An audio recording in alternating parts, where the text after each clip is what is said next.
Graça e paz, queridos. Que Deus possa abençoá-los. Obrigado pelo convite. Feito ao missionário Érico aqui da cidade de Pocrane. Nós somos missionários da Convenção Batista Mineira. Estamos aqui em Pocrane trabalhando para a honra e glória do nome do Senhor. E eu quero aqui louvar a Deus pela oportunidade que temos hoje de compartilharmos a palavra de Deus. Agradeço aqui ao pastor Samuel Amaro por nos confiar o púlpito que a ele foi confiado. É com muito temor e tremor diante de Deus que nós nos dispomos a ministrar a palavra ao coração dos amados, mesmo que através de vídeos. Obrigado, irmã Valéria, irmão Reuter, pelo carinho, e a todos os demais irmãos aí da Primeira Igreja Batista no Barreiro. Que Deus os abençoe. Voltando para casa, o tema que os irmãos escolheram, um tema bem propício para o tempo que vivemos, Eu gostaria de conversar sobre esse tema, embasado em Gênesis capítulo 3, versículo 24, e no Evangelho de Lucas, capítulo 15, versículo 20. Gênesis 3, 24, nos diz o seguinte: E expulso o homem, colocou querubins ao oriente do jardim do Éden, e o refulgir de uma espada flamejante que se revolvia para guardar o caminho da árvore da vida.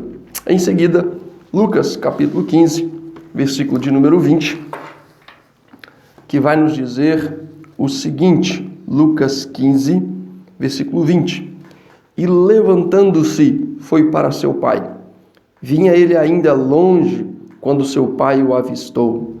E compadecido dele, correndo, o abraçou e o beijou. Deus, eu te louvo pela oportunidade que temos de ministrar a tua palavra no dia de hoje. Sou grato ao Senhor, Pai, porque em tudo o Senhor tem cuidado de nós, mas agora clamo ao Senhor que o Senhor venha ministrar, mesmo que através deste vídeo, ao coração dos irmãos ali da Igreja Batista no Barreiro, que possamos ter os nossos valores confrontados, e Pai, me permita neste dia, Deus, me esconder aos pés da tua cruz, que eu diminua e que o Senhor cresça, no nome santo de Jesus Cristo. Amém e amém. Amados, voltando para casa, é algo que nós temos visto nesses últimos dias e nos assusta um pouco o contexto em que muitos voltam. E é justamente sobre isso que eu queria comentar com os amados. O texto que nós lemos, Gênesis 3, 24, é bastante conhecido porque trata da queda do homem, quando o homem peca ao desobedecer a ordem de Deus para não comer daquela árvore do conhecimento do bem e do mal, e quando ele, juntamente com a sua esposa, comem da árvore, eles pecam, desobedecem a Deus, e aí, a partir deste momento, um vínculo com Deus é quebrado. Outro texto que nós lemos, Lucas 15, versículo 20, a parábola do filho pródigo, contada pelo próprio Jesus Cristo, onde um filho pede ao seu pai todos os seus bens, sai, gasta da forma que ele bem entende, e diante dos apertos da vida, ele se lembra que até os empregados de seu pai eram tratados de forma mais digna do que ele, que estava ali agora, desejando comer aquilo que era servido aos porcos.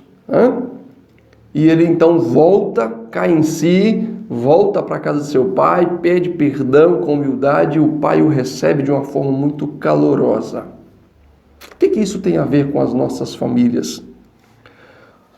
Primeiro que eu gostaria de comentar com os irmãos, e gostaria que você gravasse isso na sua memória, é justamente o fato de que não existem famílias perfeitas, mas elas podem ser aperfeiçoadas. Não existem famílias perfeitas, mas elas podem muito bem ser aperfeiçoadas. O sonho de todos nós é estarmos numa família onde não tem problema de espécie alguma, onde tudo é mil maravilhas. Mas nós, como seres humanos, devido à nossa própria imperfeição, isso é incapaz de ocorrer. E o que me preocupa em meio a essas tempestades, o que me preocupa em meio às famílias, é justamente o fato de que os grandes problemas, num contexto geral, não têm destruído a família. Mas os pequenos problemas têm sido cumulativos, gerando feridas muito profundas na alma, e famílias têm sido destruídas. A grande maioria dos casais que eu tenho atendido, das famílias que nós temos aqui em Pocrane atendido, tem um problema aí comum. Pequenos problemas que tomaram um volume gigantesco, um volume de tal forma, porque não foram tratados e foram virando feridas muito abertas, e hoje a família muitas vezes está quase destruída. A primeira coisa que eu queria orientar os amados, conversar com os irmãos, é baseado em Gênesis, quando o homem cai. No Gênesis capítulo 3, versículo 9 diz: Mas chamou o Senhor Deus ao homem e perguntou-lhe: Onde estás? Olha que interessante. Deus é onisciente, onipresente, onipotente e tem vários atributos. Será de fato que Deus não sabia onde o homem estava? De fato ele sabia. Mas eu creio que o que Deus queria aqui, nesse texto específico, trazer ao coração do homem era: olha onde eu te coloquei, olha como eu te criei e como você está agora. O que Deus estava fazendo naquela família primitiva era dizendo: olha, há uma necessidade constante de reflexão. Há uma necessidade diária que nós venhamos a refletir sobre aquilo que temos vivido dentro das nossas casas. O grande problema é que agora, com esse retorno, nós de fato temos parado para refletir, quase que compulsoriamente, quase que obrigatoriamente, quando deveria ser uma rotina nas nossas casas. Refletirmos sobre que tipo de pai eu sou, que tipo de mãe eu sou, que tipo de filho. A minha conduta dentro de casa deveria gerar uma reflexão diária. Porque lembra que nós dissemos no início, as famílias precisam ser aperfeiçoadas. E como aperfeiçoar se nós não refletimos sobre as nossas ações? Olha o próprio Deus ensinando aqui a Adão. Olha, Adão, onde você estava? Qual o projeto que eu criei? O que eu fiz? Preste atenção no que Deus fez no Éden. Ele cria um ambiente perfeito. E eu digo que o casamento, Gênesis 2,18, é a expressão da bondade de Deus, porque Deus vira e fala: olha, não é bom que o homem esteja só. E aí ele cria a mulher como a ajudadora, a auxiliadora, que o complete, o corresponda. E ali Deus diz: olha, é tudo muito bom. Então o casamento, ele é a expressão da bondade de Deus. A família é Deus expressando a sua bondade para comigo e para com você. Agora preste atenção.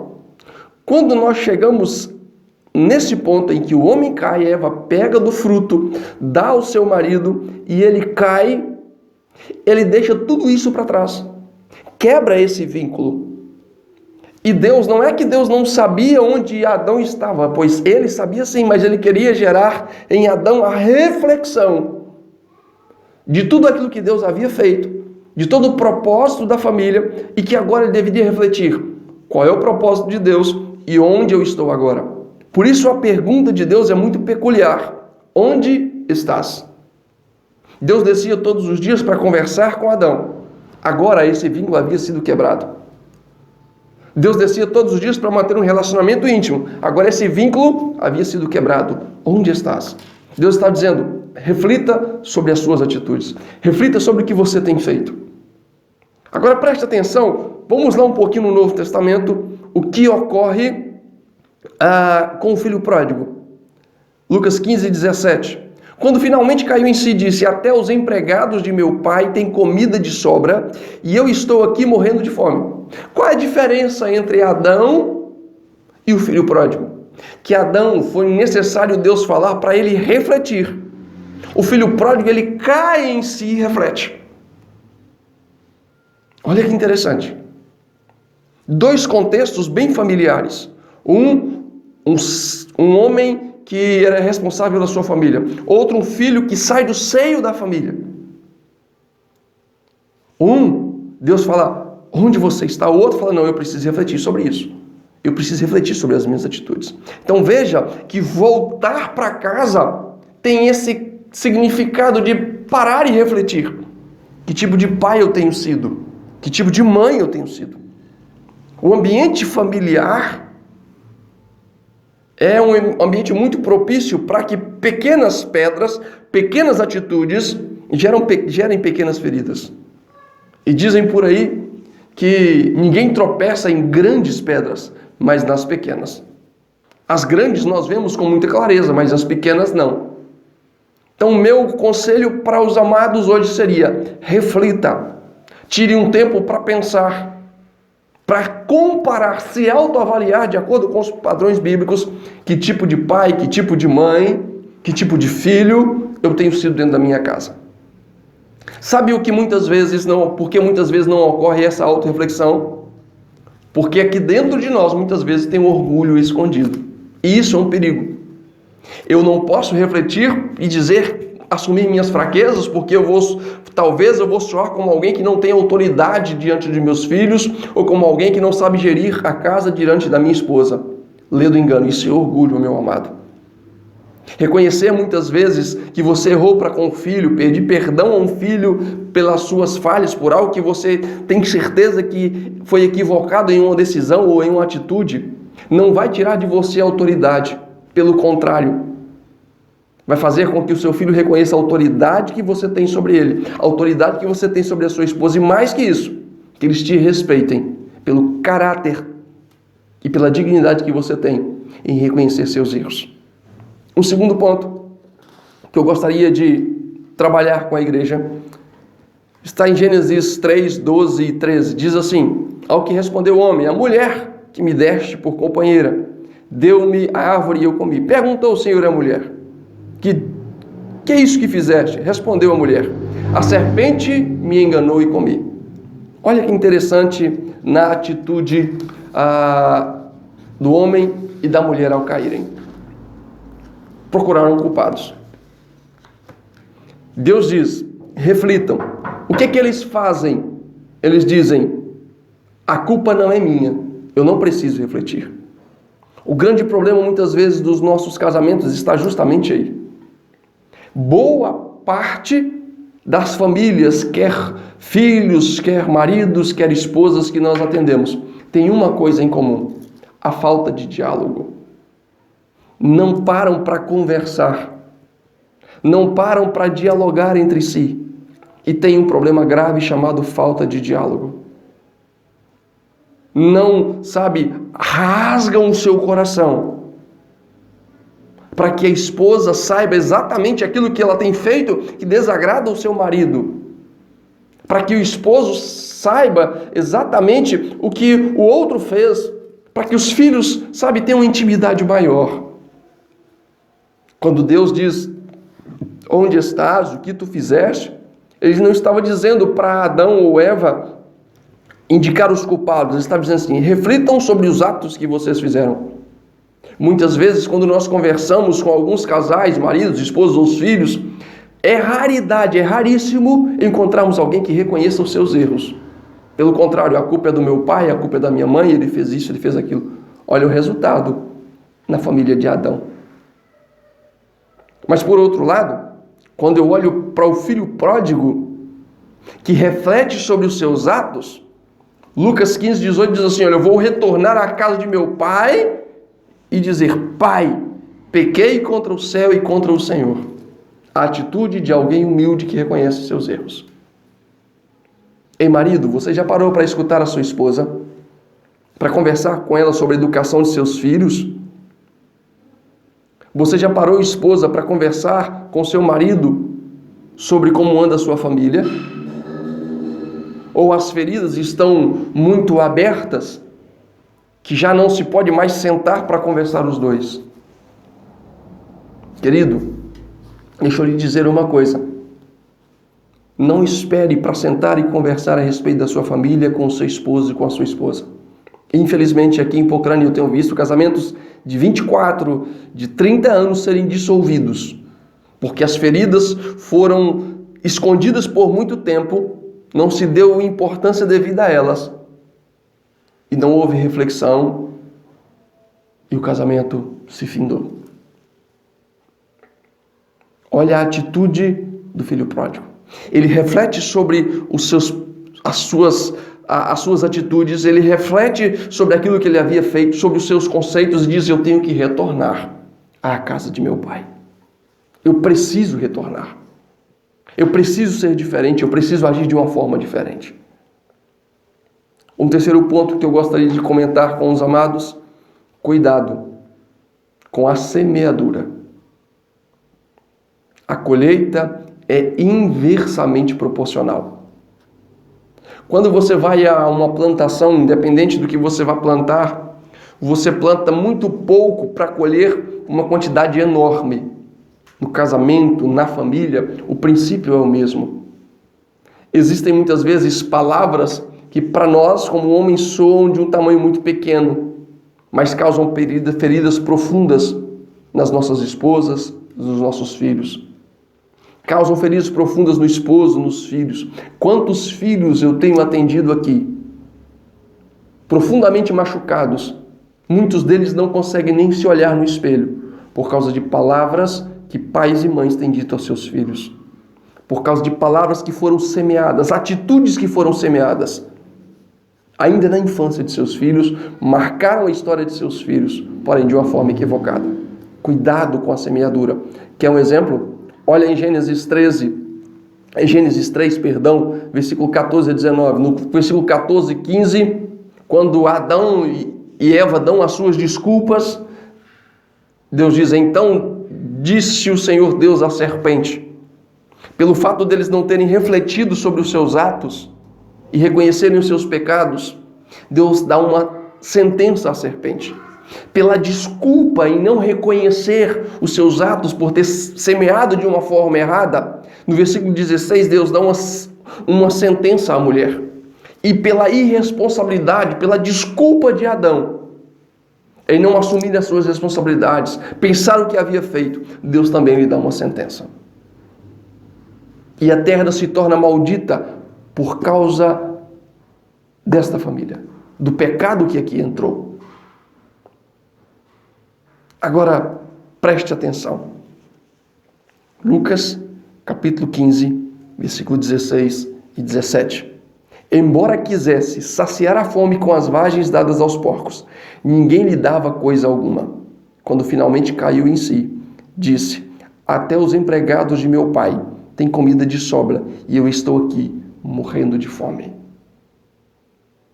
O filho pródigo pega seus bens, gasta dissolutamente, semeia de forma errada, não teve cuidado ao semear.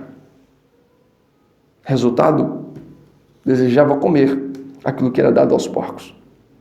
Passa fome. Amados, o lugar mais propício de nós revermos as nossas semeaduras é a nossa família. O lugar mais propício para nós revermos os nossos conceitos tem que ser o seio da nossa família. Família é a expressão da bondade de Deus. E se nessa volta para casa, nesse retorno, nós não aprendermos a refletir sobre as nossas atitudes, a refletirmos sobre o que temos feito ou o que temos deixado de fazer, provavelmente iremos ter uma colheita indesejável. Mas aí você diz: irmão Érico, eu voltei para casa e descobri que há muito tempo eu deixei de refletir sobre as minhas atitudes. Aí você diz: irmão Érico, eu voltei para casa e percebi que eu vivo há muito tempo dando desculpas. Você pode voltar para casa sim, mas deixa eu te dar um conselho. Nunca é tarde para recomeçar. Olha o que diz Lucas, capítulo 15, versículo 32. Mas tínhamos que comemorar esse dia feliz, pois seu irmão estava morto e voltou à vida, estava perdido e foi achado. Toda história, toda nova história é melhor quando nós reescrevemos ela junto à nossa família. Olha o filho pródigo, reconhece os seus atos, volta, o pai o abraça, o pai festeja, o irmão mais velho, um pouco inquieto porque trabalhava demais e achava injusto porque o irmão mais novo, tinha gastado tudo. Mas o pai o recebe e diz: olha, esse havia se perdido, vamos escrever uma nova história. Olha, esse havia, desgarrado, esse havia errado de fato, mas vamos aqui em família escrever uma nova história. Ele refletiu sobre seus atos. Meu amado, minha amada irmã, amada igreja no Barreiro, que vocês como família possam refletir sobre os valores, sobre como somos diante de Deus, como pai, como mãe, como filhos, como anda de fato a nossa família. E eu te digo, nunca é tarde para recomeçar. Sua família é um presente que Deus lhe deu. Eu costumo aqui dizer que tem 3 coisas que eu não brinco. Eu não brinco de pastorear, porque a igreja de Cristo hoje existe porque o Cristo dela teve que morrer, o Filho de Deus teve que morrer para que a igreja existisse. Eu não brinco de ser pai, porque os filhos são herança do Senhor. E eu não brinco com a família, porque ela é um projeto de Deus. Que você possa refletir, amado, nessa volta para casa. Talvez seu filho precise nem tanto de um pai, mas de um pai amigo. Talvez sua esposa, seu esposo, não precise de um marido ou de uma esposa, mas de um esposo amigo, de uma esposa amiga. Talvez seja o tempo de oferecer seu ombro para chorar junto com a esposa. Você vai descobrir que existem muitas feridas que precisam ser tratadas, curadas, saradas. Que neste tempo de quarentena, nesse tempo de retorno às nossas casas, nós possamos viver um tempo de restauração ao voltarmos para casa. Que a sua atitude dentro da sua casa seja inversa à de Adão e Eva, que não refletiram sobre onde eles estavam e onde Deus havia os colocado. Que você possa fazer como o filho pródigo, cair em si, voltar para casa e em família, numa grande festa, recomeçar uma nova história. Que Deus os abençoe. Vamos orar. Deus e Pai, obrigado pela Tua palavra que é viva e eficaz.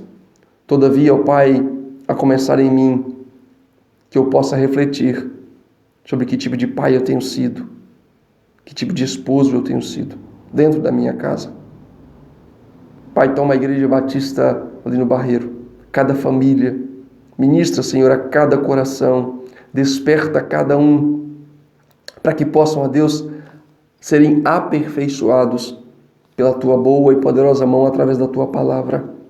Guarda-os, protege, e que se porventura, ó Pai, existirem feridas, que o Teu Espírito Santo possa trazer à tona a luz da palavra, para que elas possam ser tratadas, saradas, e que as famílias vivam uma grande festa, desfrutando dos cuidados do Senhor, de uns para com os outros.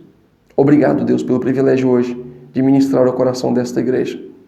Obrigado pelo pastor desta igreja, pastor Samuel Amaro. O abençoe, dê a ele sabedoria no conduzir este rebanho que o Senhor o confiou. É a minha oração a Ti, em nome de Jesus. Amém e amém. Que Deus os abençoe, queridos. Um forte abraço e, mais uma vez, muito obrigado pela oportunidade de compartilharmos a palavra do Senhor.